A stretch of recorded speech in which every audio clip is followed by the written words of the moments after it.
चलिए, हाँ बच्चों, तो कहां थे हम?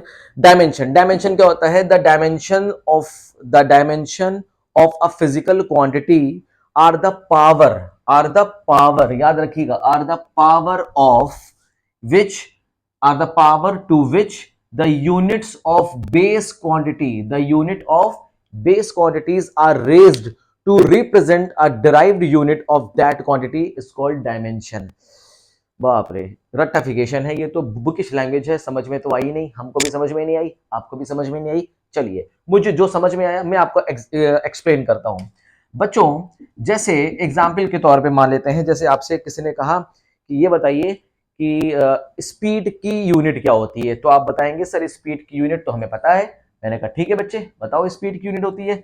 तो आप मैं आपसे पूछ रहा हूँ, बताइए unit of speed in SI system. SI system में स्पीड की यूनिट क्या होती है? तो आप बताएंगे सर मीटर पर सेकंड होती है। हमने कहा ओके, मीटर पर सेकंड होती है, बहुत अच्छी बात है। तो अब बात आती है यहाँ पे डायमेंशन क्या है। बच्चे मैं आपसे पूछूंगा कि बच्चे ये बताइए कि what is the dimension of speed in length, in in in length. भाई मीटर किसकी यूनिट होती है? लेंथ की ना। मीटर किसकी यूनिट होती है? लेंथ की होती है ना। और टाइम किसकी यूनिट होती है? सेकंड किसकी यूनिट होती है? टाइम की होती है ना बच्चे। बात समझ में आ रही है? कोई दिक्कत तो नहीं है? तो unit of speed in SI system is metre per second.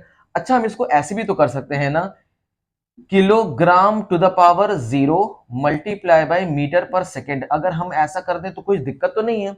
भाई हमने किलोग्राम की पावर 0 कर दिया, इसका मतलब 1 multiply by metre per second. ये किसकी यूनिट है? स्पीड की यूनिट है। अब हम आपसे कहेंगे कि डायमेंशन बताइए, what is the dimension of speed in mass, in length, in time. अब आपसे मैं क्या कहने जा रहा हूं कि डायमेंशन ऑफ स्पीड, बताइए डायमेंशन ऑफ स्पीड इन मास। मास में स्पीड की डायमेंशन कितनी है? तो देख लो, मास की यूनिट के ऊपर कितना पावर है? 0। तो बच्चे आप क्या बोलोगे? 0। आप बोलोगे dimension of speed in mass is 0। इन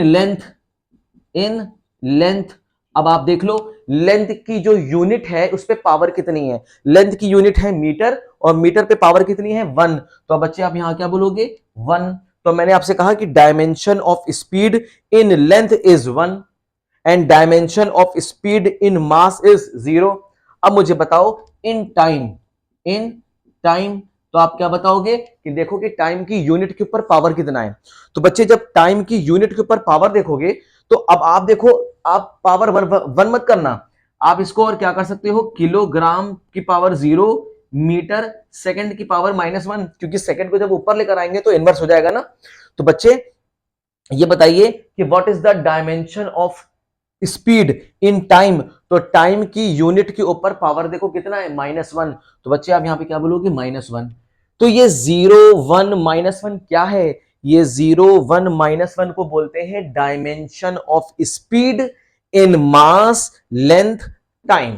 ठीक है बच्चे, तो याद रखिएगा 0 1 -1 is the dimension of speed इन किसमें? मास में, कॉमा लेंथ में, एंड टाइम में। ठीक है बच्चे, कोई दिक्कत तो नहीं है ना? तो यही तो आपकी डायमेंशन है। तो आप फिर से पढ़िए, the dimension of a physical quantity are the power to which, देखो पावर, m की पावर 1, सेकंड की पावर -1, किलोग्राम की पावर 0। तो यहां पे क्या लिखा है? बेस, हाँ, are the power to which the units of base quantities. तो बेस क्वांटिटी क्या होती है? Mass, length, time is the base quantity, are raise to represent a derived unit. Derive unit क्या है? Speed of that quantity is called dimension. तो मेरी भाई समझ में आ गया? कोई दिक्कत तो नहीं है बच्चों? कोई कंफ्यूजन हो ना तो तुरंत बता देना। ओके, तो बेटा आप समझो कि यूनिट ऑफ स्पीड आपने सबसे पहले निकाल ली। What is the unit of speed? तो आपने बताया किलोग्राम की पावर 0 मीटर सेकंड इनवर्स, इसको बोलते हैं सेकंड इनवर्स। अब हम आपसे पूछेंगे, बताइए dimension of speed in mass length time. Mass, length, time. तो मास की पावर देखो कितना है, मास की यूनिट के ऊपर पावर देखो कितना है, 0। लेंथ की यूनिट के ऊपर पावर देखो कितना है, +1। और सेकंड की यूनिट के ऊपर पावर देखो कितना है, -1। तो बच्चे 0, 1, -1 is the dimension of speed in mass, length and time. समझ में आ गया? अच्छा चलो सर और एग्जाम्पल कराइए। ठीक है बच्चे, तुम्हें मैं और एग्जाम्पल समझाता हूं, और समझाता हूं मैं तुम्हें एग्जाम्पल देकर, ठीक है? रिलैक्स हो जाओ, पूरा समझ में आएगा। डायमेंशन एनालिसिस बहुत अच्छे से हम लोग पढ़ेंगे और बहुत इंपॉर्टेंट है डायमेंशन एनालिसिस। चलो बच्चे, जैसे मैंने आपसे ये कहा कि बेटू एक बात बताइए कि what is the unit of linear momentum. तो आपसे मैंने कहा कि बच्चे यूनिट ऑफ, मैं यहां पे किसकी यूनिट की बात कर रहा हूं, एसआई यूनिट की बात कर रहा हूं, ठीक है ना? Unit of linear momentum, linear momentum. और लीनियर मोमेंटम को हम लोग पी से डिनोट करते हैं बच्चे, याद रखिएगा।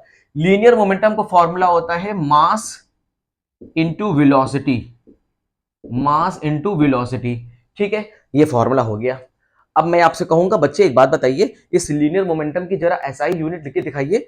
तो आप कहेंगे ठीक है सर, मैं लिखता हूं यूनिट ऑफ, ये आपका क्या है, ये फॉर्मूला है ना? ये क्या है बच्चे, फॉर्मूला है। लीनियर मोमेंटम का भी हम लोगों ने क्या लिखा है, फॉर्मूला लिख दिया। ये अब हम आपको बताने जा रहे हैं यूनिट ऑफ लीनियर मोमेंटम। इस लीनियर मोमेंटम की यूनिट बताइए बच्चे। मास की यूनिट क्या होती है, किलोग्राम होती है, इसकी पावर लगती है 1, ठीक है? अच्छा, वेलोसिटी की यूनिट क्या होती है, metre second inverse, metre second inverse होती है कि नहीं? अच्छा, ये तो हो गई यूनिट ऑफ मोमेंटम। अब मैं आपसे कहना चाहता हूं कि बच्चे एक बात बताइए, dimension of momentum in kilogram metre second. बताइए कि मोमेंटम की डायमेंशन क्या होगी, किलोग्राम में, मीटर में, सेकंड में?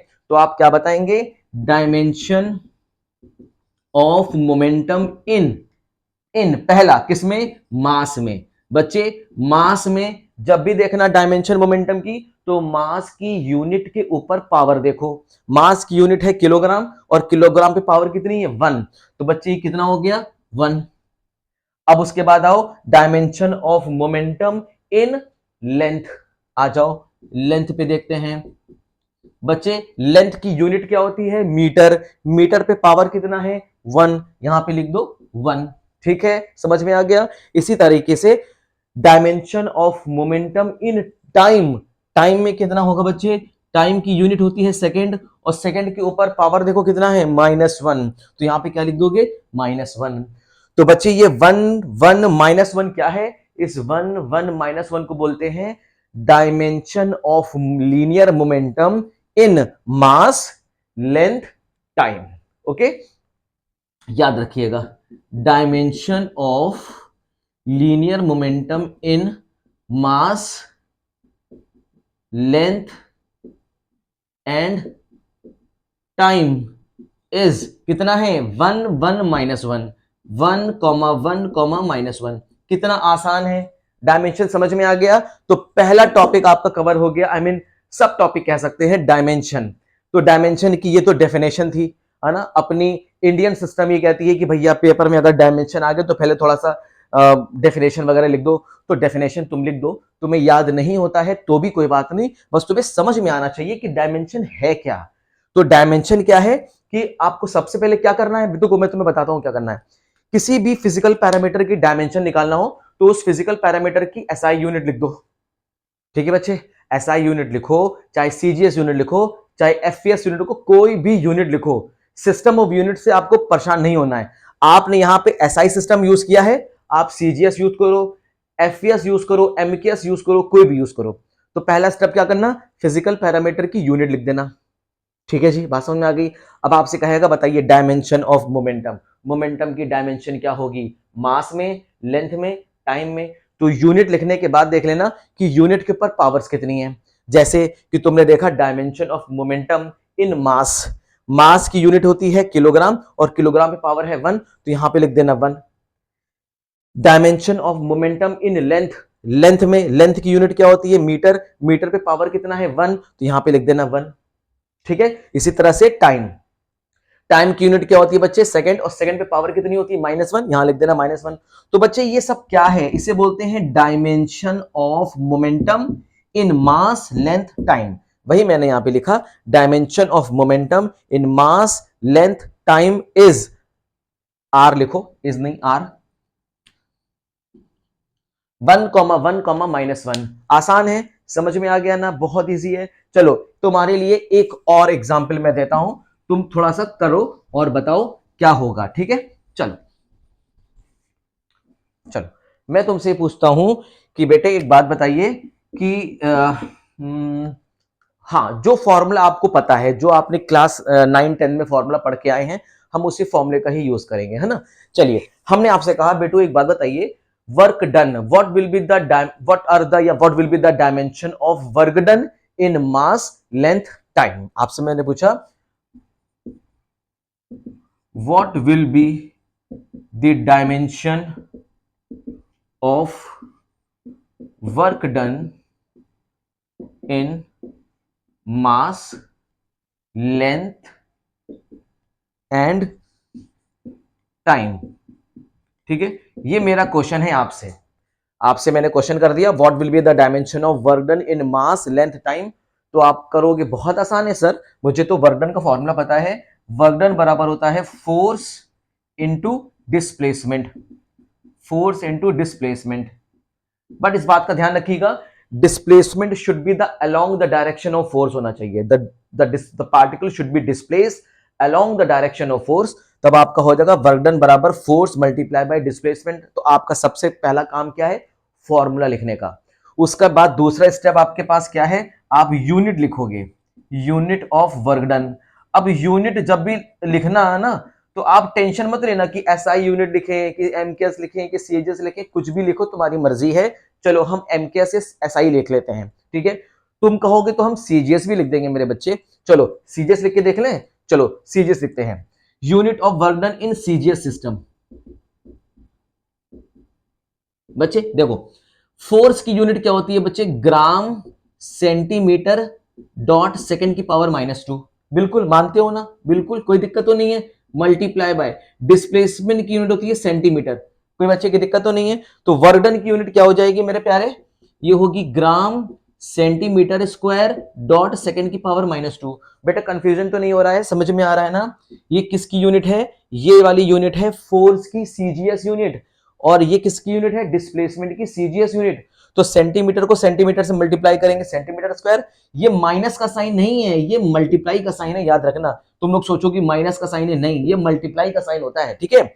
अच्छा, तो अब मुझे बताओ वर्क डन की सीजीएस यूनिट क्या है, तो आप बताएंगे ग्राम सेंटीमीटर का स्क्वायर सेकंड की पावर -2।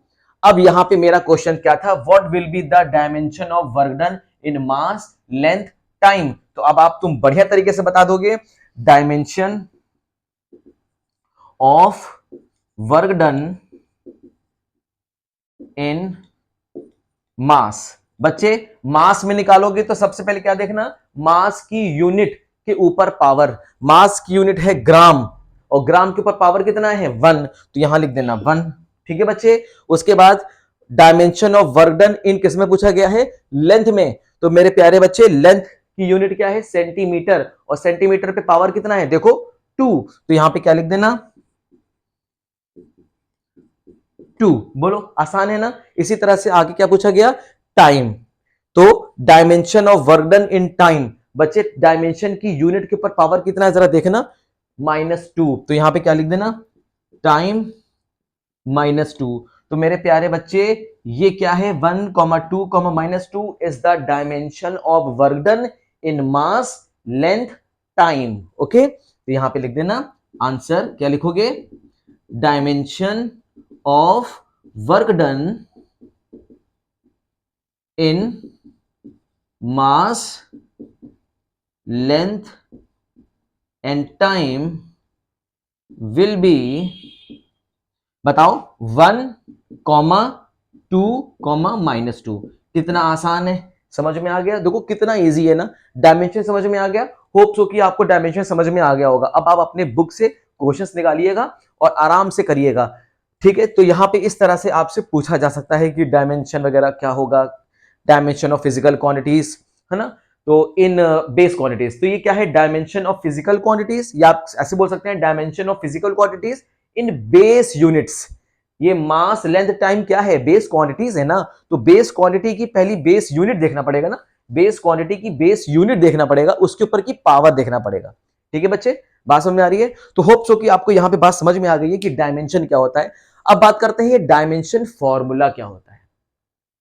डायमेंशन फॉर्मूला क्या होता है, यहीं से देखो, आपसे मैं कहूं कि बच्चे डायमेंशन फॉर्मूला निकालने के लिए हमें क्या करना होता है कि फिजिकल पैरामीटर का एक, फिजिकल पैरामीटर को एक हम लोग रिप्रेजेंट करने के लिए, डायमेंशनली रिप्रेजेंट करने के लिए एक ब्रैकेट लगाते हैं। क्या लगाते हैं? ब्रैकेट लगाते हैं। जैसे कि मैं आपको समझाता हूं।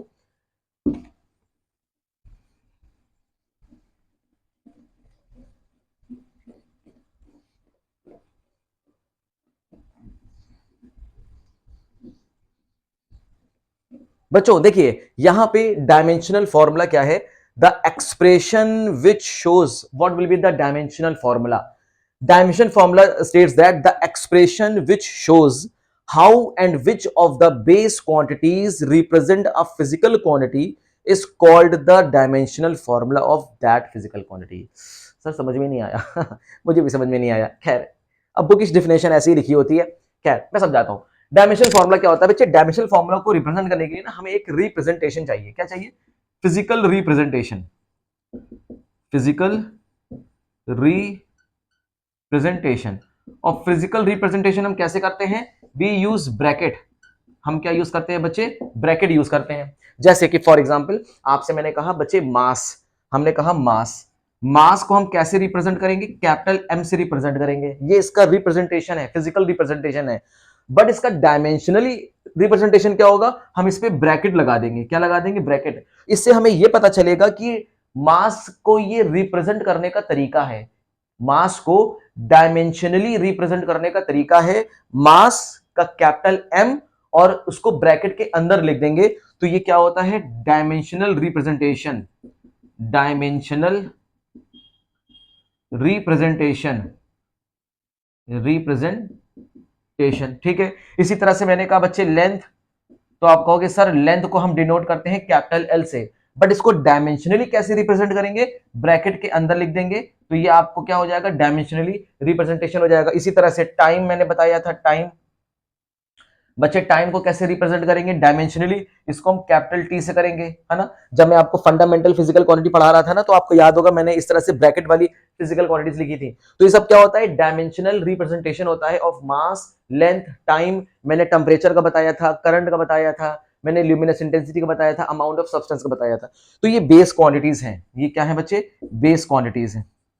बेस क्वांटिटीज, ये बेस क्वांटिटीज हैं। और इस बेस क्वांटिटीज की डायमेंशनल रिप्रेजेंटेशन ऐसे बोलते हैं, डायमेंशनल रिप्रेजेंटेशन। और इसी को ही बोलते हैं डायमेंशनल फॉर्मूला। क्या बोलते हैं बच्चे? Dimensional formula.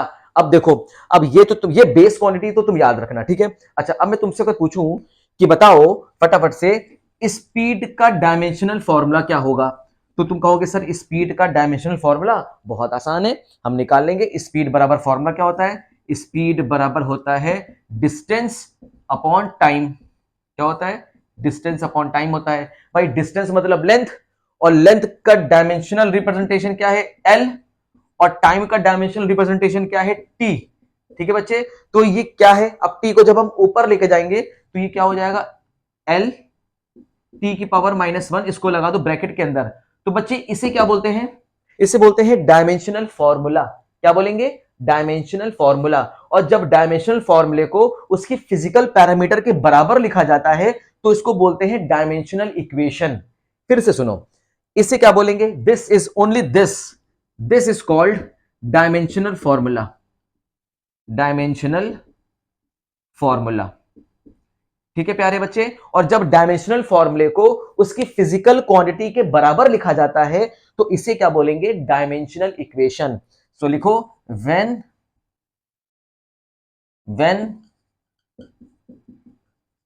Dimensional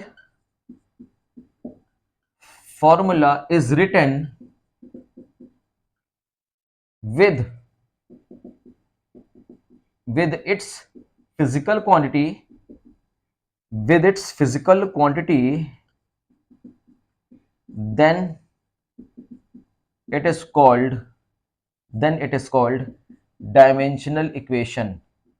dimensional equation. ठीक है बच्चे, कोई दिक्कत तो नहीं है, बात समझ में आ रही है? इस तरह से बहुत ढेर सारे डायमेंशनल फॉर्मूला हैं। अभी मैं तुमको बताता हूं dimensional formula one by one. ठीक है बच्चे, चलो फटाफट सबको कॉपी कर लो बहुत अच्छे तरीके से, और तुम्हें प्रैक्टिस करना है। ठीक है, देखिए बहुत ढेर सारे डायमेंशन फॉर्मूले हैं, तो सबको तो हम डिस्कस नहीं करेंगे, लेकिन कुछ डायमेंशन फॉर्मूले हम आपको बता देते हैं। जैसे बच्चे एक्स रिलेशन, तो सबसे पहले आपको पता होना चाहिए acceleration is defined as rate of change of velocity. तो आप क्या लिखेंगे?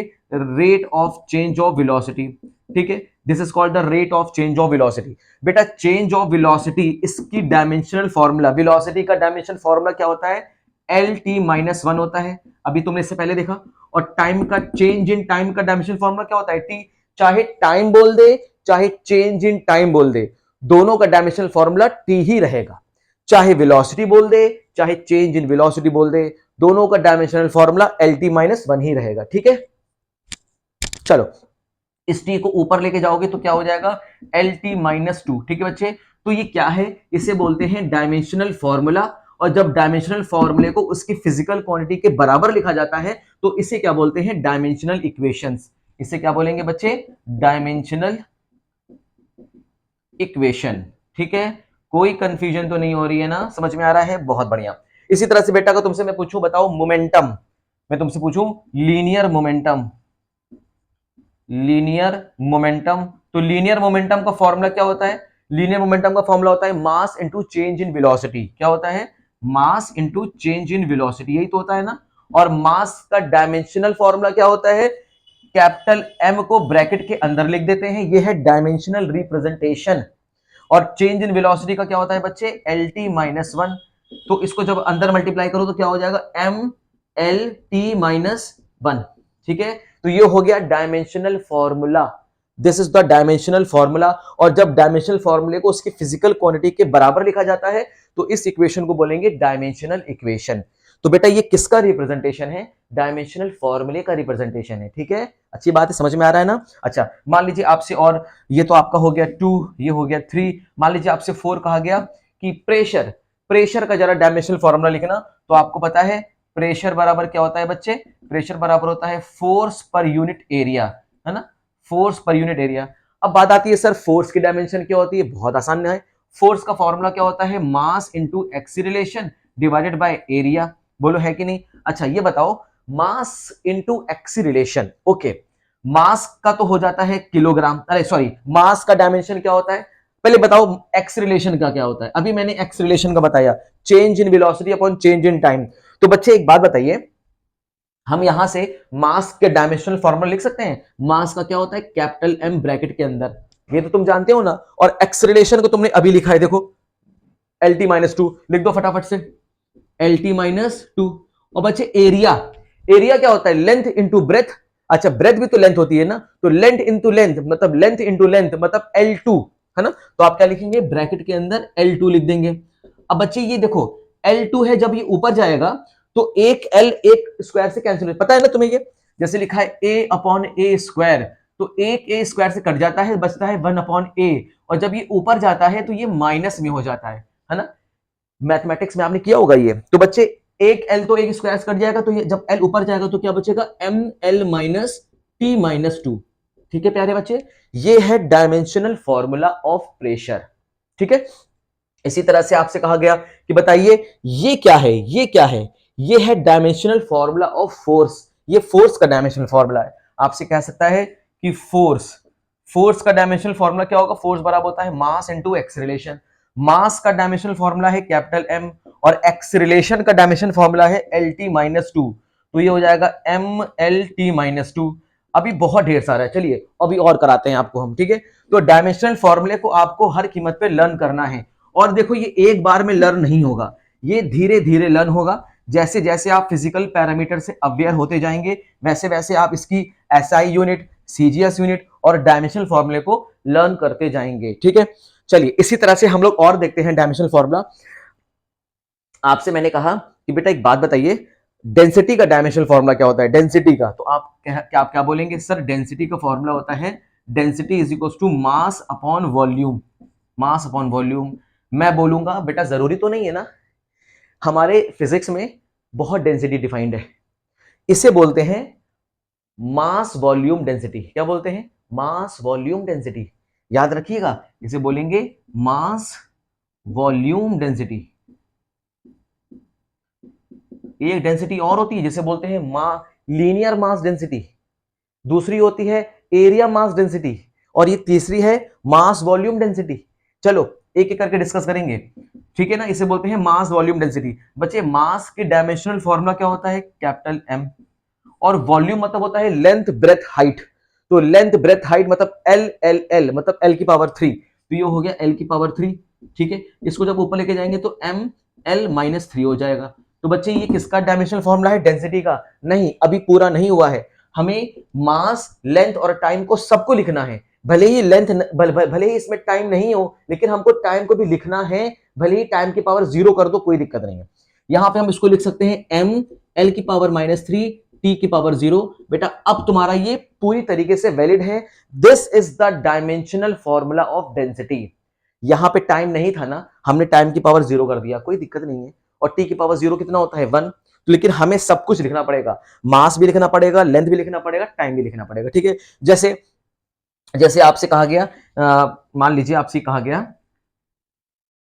कि और टॉर्क, आपसे कहा गया टॉर्क। टॉर्क टॉर्क को बोलते हैं moment of force. Moment of force, ठीक है बच्चे, इसको क्या बोलते हैं? Moment of force. और टॉर्क का फॉर्मूला होता है आर इंटू एफ। क्या होता है? R into F. ये भी वैलिड तब है जब ये आर और एफ एक दूसरे की परपेंडिकुलर हो तब, ठीक है ना। अच्छा, आर क्या है बच्चे? लेंथ। और लेंथ का डायमेंशन क्या होता है? एल, आप जानते हो। अच्छा, एफ क्या बच्चे? फोर्स। और फोर्स का डायमेंशन क्या होता है? M L T minus 2। अब जरा एल को एल से मल्टीप्लाई कर दो। एल भाई आप जानते हैं ना, ए मल्टीप्लाई बाय ए क्या होता है? ए स्क्वायर होता है ना। इसी तरह से एल मल्टीप्लाई बाय एल क्या होगा? एल स्क्वायर होगा ना। तो पहले आप क्या लिखेंगे? मास, फिर लिखेंगे L2, फिर लिखेंगे टी की पावर -2। प्यारे बच्चे ये क्या है? ये है dimensional formula of torque. Torque, और टॉर्क को हम क्या बोलते हैं? मोमेंट ऑफ फोर्स बोलते हैं, ठीक है। बात समझ में आ रही है? तो जब आप डायमेंशनल फॉर्मूले को उसकी फिजिकल क्वांटिटी के बराबर लिखते हैं तो ये क्या बन जाता है? डायमेंशनल इक्वेशन बन जाता है। तो इस तरह से बहुत से डायमेंशनल फॉर्मूले हैं, जैसे कि वेलोसिटी ग्रेडियंट। एक है आपका वेलोसिटी ग्रेडियंट। क्या है बच्चे? Velocity gradient. अभी आपको मिलेगा, काफी मिलेगा। वेलोसिटी ग्रेडियंट मिलेगा, अभी आपको पोटेंशियल ग्रेडियंट मिलेगा, आपको इसके बाद आपको एनर्जी ग्रेडियंट, काफी ग्रेडियंट्स आपको मिलने वाले हैं यहाँ पे, ठीक है। और टेम्परेचर ग्रेडियंट मिलेगा, वेलोसिटी ग्रेडियंट मिलेगा, है ना, पोटेंशियल ग्रेडियंट मिलेगा, सब कुछ मिलेगा अब यहाँ पे, ठीक है।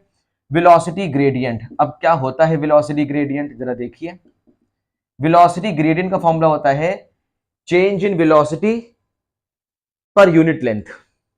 Change in velocity per unit length. जब वाटर की दो लेयर्स के बीच की रिलेटिव वेलोसिटी, है ना, वाटर के दो लेयर्स की, जैसे मान लीजिए वाटर की लेयर है, ये वाटर की लेयर है, वाटर की ये लेयर है v स्पीड से बह रही है, ठीक है। वाटर की लेयर ये v स्पीड से बह रही है, और ये मान लेते हैं v माइनस डेल्टा v की स्पीड से बह रही है, और दो लेयर के बीच की डिस्टेंस मान लेते हैं स्मॉल dl है, बहुत ही छोटी सी लेंथ है। तो बच्चे इन दोनों लेयर की स्पीड में डिफरेंस कितना होगा? Delta v is the difference in the speed of this two layers, है ना। तो velocity gradient is defined age difference in velocities between two layers. कितना है difference in velocity? Delta v divided by distance between two layers, कितना है? Delta L. इसको लिखिए delta L. क्या लिखिए? Delta L. तो बेटा इसी को ही बोलते हैं वेलोसिटी ग्रेडियंट, मतलब change in velocity per unit change in length, ठीक है। बात समझ आ रही है? अच्छा, बात आती है delta v upon delta L is called velocity gradient. इसी तरह से होता है potential gradient, temperature gradient, energy gradient, सब कुछ होता है, आगे पढ़ेंगे। अच्छा, वेलोसिटी, चेंज इन वेलोसिटी की डायमेंशन वही होगी जो वेलोसिटी की होगी। तो वेलोसिटी की डायमेंशन क्या है प्यारे? ये है LT-1। और लेंथ की डायमेंशन क्या है बच्चे? लेंथ की डायमेंशन L है। देखो L से L कट गया, L से L कट गया, लेकिन आपको लिखना पड़ेगा m0 L0 t की power -1। This is the dimensional formula of velocity gradient. तो इस तरह से बहुत से डायमेंशनल फॉर्मूले आपको मिलेंगे जो आपको याद करना है, पढ़ना भी है, ठीक है। अब देखिए, अब मुमकिन तो नहीं है कि मैं एक एक डायमेंशनल फॉर्मूला लिखूं, ठीक है, लेकिन ये आपको एक बार में याद नहीं होगा, लेकिन हाँ डेफिनेटली ये याद हो जाएगा। जैसे जैसे आप फिजिकल पैरामीटर से अवेयर होते जाएंगे, उस फिजिकल पैरामीटर के डायमेंशन को आप लर्न करेंगे, उसके एसआई यूनिट्स को लर्न करेंगे, सीजीएस यूनिट को लर्न करेंगे, बहुत से फॉर्मूले हैं, जैसे कि अभी मान लीजिए एक फॉर्मूला मैं बता दूं आपको, एंगुलर वेलोसिटी। क्या बता दूं? Angular velocity. बच्चे एंगुलर वेलोसिटी को हम बच्चे ओमेगा से डिनोट करते हैं, और एंगुलर वेलोसिटी बराबर होता है v अपॉन आर। कितना होता है? v upon are. v होती है वेलोसिटी और r होती है डिस्टेंस। याद रखिएगा, या आप ऐसे समझ लीजिए, इन अ कर्व पाथ में रेडियस ऑफ कर्वेचर, इसे क्या बोलेंगे? Radius of curvature. ठीक है ना? तो ये हो गई वेलोसिटी, ये हो गई रेडियस ऑफ कर्वेचर। बच्चे वेलोसिटी की डायमेंशन होती है LT-1, होती है कि नहीं? बताओ, होती है ना? इसी तरह से रेडियस मतलब लेंथ, और रेडियस की डायमेंशन होती है l। तो देखो l से l कट गया तो क्या बचेगा? m0 L0 t की power -1। This is the dimensional formula of angular velocity. और देखो ये भी किसकी डायमेंशनल फॉर्मूला थी? वेलोसिटी ग्रेडियंट की। इसका मतलब दो फिजिकल पैरामीटर की डायमेंशनल फॉर्मूले बराबर हो सकते हैं, लेकिन ऐसा जरूरी थोड़ी नहीं है कि फिजिकल पैरामीटर ही बराबर हो जाए। नहीं, एंगुलर वेलोसिटी एक अलग फिजिकल पैरामीटर है, वेलोसिटी ग्रेडियंट एक अलग फिजिकल पैरामीटर है, लेकिन दोनों की डायमेंशनल फॉर्मूले बराबर हो सकते हैं।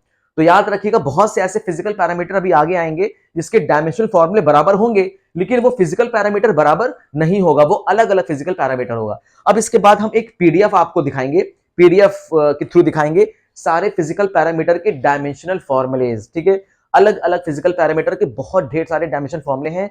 मैंने बहुत ही अच्छी बुक से कंसल्ट किया है, ये प्रदीप पब्लिकेशन की बुक है ये, और इसमें बहुत डायमेंशन फॉर्मूला, इसको आपको सबको याद करना है। एक खास बात इसमें यह है कि इसमें डायमेंशन फॉर्मूला भी है, यूनिट भी है, और यूनिट का रिप्रेजेंटेशन भी है। तो पीडीएफ से, अब आपको पीडीएफ से देखना है, मैं पीडीएफ अभी मैं अपलोड कर दूंगा। इसी के कॉन्टिन्यूशन में आपको हर एक फिजिकल पैरामीटर की डायमेंशन लिखना है, उसको लर्न करना है, उसकी यूनिट भी लिखनी है और लर्न करनी है।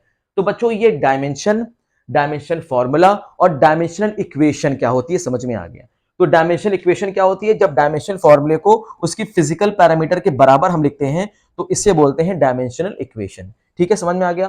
तो डायमेंशन होप्स हो कि आपको अच्छी तरह से क्लियर हो गया होगा।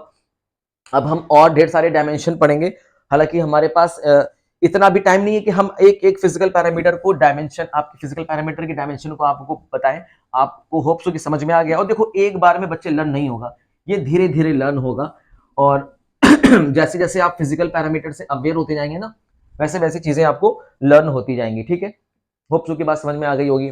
तो चाहे पोटेंशियल एनर्जी हो, काइनेटिक एनर्जी हो, वर्क डन हो, हीट हो, एनर्जी हो, सबकी डायमेंशन एक ही होती है। ठीक है? तो अब यहाँ पे हम लोग एक पीडीएफ अभी लगाने जा रहे हैं, उस पीडीएफ में आप देखिएगा सारे फिजिकल पैरामीटर के डायमेंशंस। ठीक है? तो पढ़ाई करते रहिए और देखते रहिए। All the very best. Hello बच्चों, कैसे हैं आप सब? तो चलिए आज हम लोग डायमेंशन फॉर्मूला देख लेते हैं, कुछ इंपॉर्टेंट, और इसी वीडियो के कंटिन्यूशन में ही देखेंगे। तो आप लोग ने होप्सो की समझ में आ गया कि ये डायमेंशन क्या होता है, और साथ ही साथ डायमेंशन फॉर्मूला भी आपने देख लिया है, और साथ ही साथ इक्वेशन ऑफ डायमेंशन क्या होती है ये भी आपने समझ लिया। देखिए, इससे बच्चे सबसे पहले देखेंगे एरिया। देखिए, फिजिकल क्वांटिटी है एरिया, और एरिया की जो रिलेशन होती है दूसरे पैरामीटर के साथ, तो एरिया बराबर होता है लेंथ इंटू ब्रेथ। और बच्चे, लेंथ इंटू ब्रेथ का डायमेंशनल फॉर्मूला क्या होता है? एल इंटू एल, क्योंकि लेंथ का डायमेंशन होता है एल और ब्रेथ का डायमेंशन होता है एल। तो बेटा इनका हो जाएगा एल स्क्वायर, तो इसका डायमेंशनल फॉर्मूला क्या हो जाएगा? m0 L2 T0, और इसकी एसआई यूनिट क्या होती है? m square metre square. बच्चे इसी तरह से वॉल्यूम, वॉल्यूम की पहले तो इसकी यूनिट क्या होती है? लेंथ ब्रेथ हाइट, और इसका डायमेंशनल फॉर्मूला क्या होता है? L into L into L, L की पावर 3। तो m0 एल की पावर 3 T0, और इसकी एसआई यूनिट m की पावर 3 देख रहे हैं आप। इसी तरह से बेटा डेंसिटी का फॉर्मूला होता है मास अपॉन वॉल्यूम, और इसका डायमेंशनल फॉर्मूला होता है मास अपॉन वॉल्यूम, वॉल्यूम का होता है L3। तो m1 L-3 T0, तो इसकी एसआई यूनिट क्या होती है? किलोग्राम पर मीटर क्यूब। तो बच्चे देखिए, इसी तरह से स्पेसिफिक ग्रेविटी की बहुत इंपॉर्टेंट है, कि स्पेसिफिक ग्रेविटी का फॉर्मूला होता है density of body upon density of water at 4 degree Celsius, और इसकी डायमेंशनल फॉर्मूला होता है m0 L0 T0। तो इसको बोलते हैं डायमेंशन लेस फिजिकल क्वांटिटी। ठीक है बेटा? तो ऐसे फिजिकल क्वांटिटी जिसकी डायमेंशन जीरो होती है, जिसकी डायमेंशन जीरो होती है, उनको क्या बोलते हैं? Dimension less physical quantity. और देखिए, इसकी कोई यूनिट भी नहीं होती है। तो आपसे पूछा जाता है कि कौन सा ऐसा फिजिकल फॉर्मूला है या फिजिकल पैरामीटर है जिसकी कोई डायमेंशन नहीं होती और कोई यूनिट नहीं होती, तो इसमें क्या होगा? Specific gravity. ठीक है बेटा? इसी तरह से देखिए, स्पीड और वेलोसिटी की डायमेंशन आपके सामने है, और इसकी फॉर्मूला, इसका यूनिट भी आपके सामने है। लीनियर मोमेंटम आप देखिए, लीनियर मोमेंटम होता है मास इंटू वेलोसिटी, जिसका डायमेंशन फॉर्मूला हो जाएगा m1l1t⁻⁻1 और इसकी यूनिट हो जाएगी किलोग्राम मीटर पर सेकेंड। ठीक है बच्चे। इसी तरह से एक्सीलरेशन का फॉर्मूला होता है change in velocity upon time taken और इसका डायमेंशन फॉर्मूला होता है m0l1t-2 और इसकी यूनिट होती है metre per second square. Acceleration due to gravity भी वही होती है, सेम डायमेंशन फॉर्मूला होता है, सेम फॉर्मूला होता है और सेम यूनिट होती है। इस तरह से देखिए फोर्स का बच्चे क्या होता है, फोर्स का होता है मास इंटू एक्सीलरेशन और डायमेंशन फॉर्मूला होता है m1l1t⁻⁻2 और इसकी यूनिट होती है न्यूटन। इसी तरह से होता है बेटा इंपल्स का फॉर्मूला होता है force into time, dimension formula होता है m1l1t⁻⁻1 और यूनिट होती है न्यूटन सेकेंड। इसी तरह से बेटा होता है प्रेशर का फॉर्मूला होता है फोर्स अपॉन एरिया और इसकी यूनिट होती है बच्चे न्यूटन पर मीटर स्क्वायर और इसकी डायमेंशन होती है m1l⁻1t⁻⁻2। बेटा इसके बाद आता है यूनिवर्सल ग्रेविटेशनल कांस्टेंट, जो हम from Newton's law of gravitation से प्रूव करते हैं F=g m1m2/r²। यहाँ पे हमें जी को बोलते हैं, कैपिटल जी को बोलते हैं यूनिवर्सल कांस्टेंट और इसकी डायमेंशन आपसे पूछी जाती है m-1 l⁻3t⁻⁻2 और इसकी यूनिट क्या होती है न्यूटन मीटर स्क्वायर पर किलोग्राम स्क्वायर। तो बच्चे इसी तरह से आप वर्क देख लीजिए। ठीक है, वर्क की यूनिट क्या होती है, फॉर्मूला क्या होता है, डायमेंशन क्या होता है। एनर्जी की देख लीजिए, सेम होती है। मोमेंट ऑफ फोर्स मैंने आपको बताया था। पावर होता है वर्क अपॉन टाइम और पावर की डायमेंशन क्या होती है m1l2t-3 और इसकी यूनिट होती है वॉट। इस तरह से सरफेस टेंशन होता है फोर्स अपॉन लेंथ और इसकी डायमेंशन होती है m1l⁻0t⁻⁻2। तो सरफेस टेंशन का डायमेंशन फॉर्मूला होता है m1l0t⁻⁻2 और इसकी यूनिट होती है न्यूटन पर मीटर बच्चे। सरफेस एनर्जी क्या होता है, एनर्जी ऑफ फ्री सरफेस। इसका डायमेंशन फॉर्मूला होता है m1l2t-2 और इसका यूनिट होता है जूल। फोर्स कांस्टेंट होता है फोर्स अपॉन डिस्प्लेसमेंट और इसकी यूनिट क्या होती है न्यूटन पर मीटर और डायमेंशन फॉर्मूला होता है m1l0t-2। ठीक है बच्चे। तो देखिए इसी तरह से आपका और आता है जैसे थ्रस्ट को हम फोर्स भी बोलते हैं, टेंशन को भी हम फोर्स बोलते हैं, नॉर्मल को भी फोर्स बोलते हैं, वेट को भी फोर्स बोलते हैं। तो इन सब की यूनिट क्या होती है, इन सब की यूनिट सेम होती है और डायमेंशन फॉर्मूला भी सेम होता है। इसी तरह से स्ट्रेस और प्रेशर दोनों सेम होता है। इनका आपको देखिए स्ट्रेस और प्रेशर का आपको फॉर्मूला दिखाई दे रहा है और साथ में इसका डायमेंशनल फॉर्मूला दिखाई दे रहा है और इसकी यूनिट दिखाई दे रही है। और बहुत अच्छे से आप देखिए स्ट्रेन भी देख पा रहे हैं। स्ट्रेन का फॉर्मूला होता है change in dimension upon original dimension और इसका डायमेंशन देखिए m0l0t0 और कोई यूनिट भी नहीं है। तो ये भी एक ऐसी फिजिकल क्वांटिटी है जिसकी कोई डायमेंशन भी नहीं होती और कोई यूनिट भी नहीं होती, तो पूछा जाता है। तो स्ट्रेन भी है, याद रखिएगा। इसी तरह से बच्चे आता है coefficient of elasticity, radius of gyration को डिस्टेंस बोलते हैं बच्चे, moment of inertia mass into radius of gyration का स्क्वायर होता है। तो इसकी यूनिट देख लो, डायमेंशन देख लो। तो बेटा देखो धीरे धीरे मैं तुम्हें आगे स्क्रॉल करता जा रहा हूँ। इनको तुम बहुत अच्छी तरीके से कॉपी करना, इसको आपको अच्छी तरह से फेयर कॉपी में लिखना है, इसको लर्न करना है, इसके फॉर्मूले को लर्न करना है, डायमेंशन फॉर्मूले को लर्न करना है और इसकी यूनिट को लर्न करना है बच्चे। इसी तरह से देखिए एंगुलर वेलोसिटी मैंने आपको बताया था। ठीक है, तो एंगुलर वेलोसिटी का एक फॉर्मूला तो मैंने आपको बताया था कि radial tangential velocity upon radius और दूसरा होता है एंगल अपॉन टाइम। तो इस तरह से यहां से भी आप इसका डायमेंशन निकाल सकते हो और इसकी यूनिट लिख सकते हो। रेडियन पर second is the unit of angular velocity, याद रखिएगा। इसी तरह से एंगुलर एक्सेलरेशन क्या होता है आपके सामने है, angular momentum, torque, wavelength, frequency, angular frequency. ठीक है, velocity of light in vacuum, velocity gradient मैंने आपको बताया था, वेलोसिटी अपॉन डिस्टेंस। ठीक है, रेट ऑफ फ्लो बहुत इंपॉर्टेंट है। प्लांक कांस्टेंट की डायमेंशन बहुत पूछी जाती है एग्जाम में बच्चे। तो प्लांक कांस्टेंट होता है एनर्जी अपॉन फ्रीक्वेंसी और 1 अपॉन फ्रीक्वेंसी को बोलते हैं टाइम पीरियड। तो याद रखिएगा time period is the reciprocal of frequency. तो प्लांक कांस्टेंट की डायमेंशन होती है m1l2t-1 और इसकी यूनिट होती है जूल सेकेंड। देखिए मैंने आपसे बताया था ना लीनियर मास डेंसिटी, तो देखिए ये है मास अपॉन लेंथ को बोलते हैं लीनियर मास डेंसिटी। उसकी डायमेंशन पूछी जाती है, याद रखिएगा, इसकी यूनिट भी याद रखिएगा।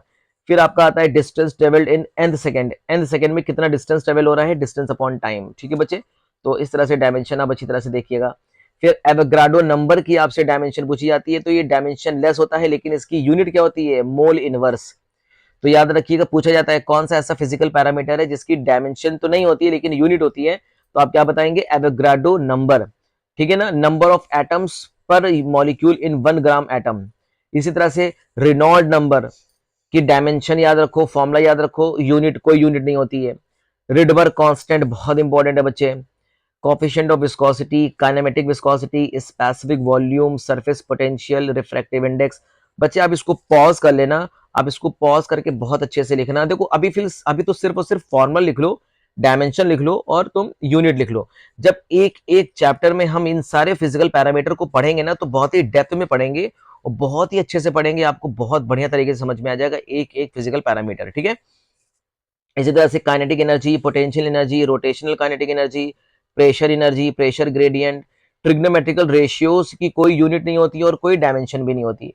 इस तरह से moment of force, moment of couple मैंने बताया था, एस्केप्ड वेलोसिटी का फॉर्मूला ये भी होता है, critical velocity, energy density, intensity of wave, radiation pressure, Hubble constant, efficiency, angular impulse, centripetal acceleration, wave number, mass defect, binding energy of nucleus, ठीक है बच्चे।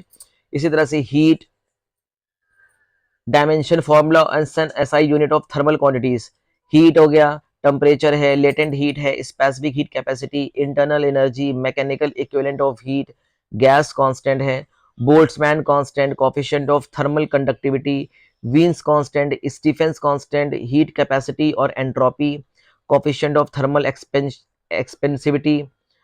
फिर आ गया dimension formula and SI unit of some electrical quantities, electrical current, ठीक है बच्चे, current density, electrical potential और वोल्टेज और ईएमएफ, इलेक्ट्रिकल इंटेंसिटी और electric field, electric permittivity of free space, dielectric constant और रिलेटिव इलेक्ट्रिक परमिटिविटी, ठीक है बच्चे। इसी तरह से आपका coefficient of self inductance, coefficient of mutual inductance, resistance, capacitance, surface density of charge, electrical dipole moment, specific resistance और resistivity, conductance, conductivity, electric flux, Faraday constant, DK constant, inductive reactance, capacitive reactance, resonant frequency, quality factor. इसलिए देखिए बच्चे, ये मुझको बहुत अच्छा लगा, ये बुक बहुत अच्छी है और इसमें सारे डायमेंशन फॉर्मूले हैं। ये सारे डायमेंशन फॉर्मूले आपको कंपटीशन लेवल तक आपकी फुर्सत हो गई। कंपटीशन लेवल में बहुत से डायमेंशन फॉर्मूले पूछे जाते हैं जो इससे बाहर से नहीं आएगा, मैं पूरी गारंटी देता हूं आपको। मैग्नेटिक फ्लक्स देख लीजिएगा, ठीक है, magnetic intensity, magnetic dipole moment, pole strength, magnetic permeability of free space, some dimensional formula and SI unit of some optical quantities, जैसे ल्यूमिनस फ्लक्स और ल्यूमिनस पावर, ल्यूमिनस ल्यूमिनेसेंस और ब्राइटनेस, ल्यूमिनेसेंस और intensity of illumination, power of lens, magnification, radiant flux और radiant power, luminosity of radiant flux और radiant intensity, luminous intensity और luminous efficiency, relative luminosity. तो बच्चे ये देखिए, इतने ढेर सारे फॉर्मूले आपको मिल गए। क्लास 11th में इससे ज्यादा फॉर्मूले आपको नहीं मिलेंगे जितने फॉर्मूले यहाँ भी लिखे हैं। तो ये देखिए, आपको फॉर्मूला भी दिख गया अच्छी तरह से, आपको इसकी यूनिट्स वगैरह भी दिख गई अच्छी तरह से। देखिए, आपने इसकी बहुत अच्छी तरीके से यूनिट भी देख ली है ना, आप इसकी यूनिट्स बहुत अच्छी तरह से देख लीजिएगा, ठीक है। इसको पॉज करिएगा और पॉज करके आप बहुत अच्छी तरह से इसे कॉपी करिएगा, ठीक है बच्चे।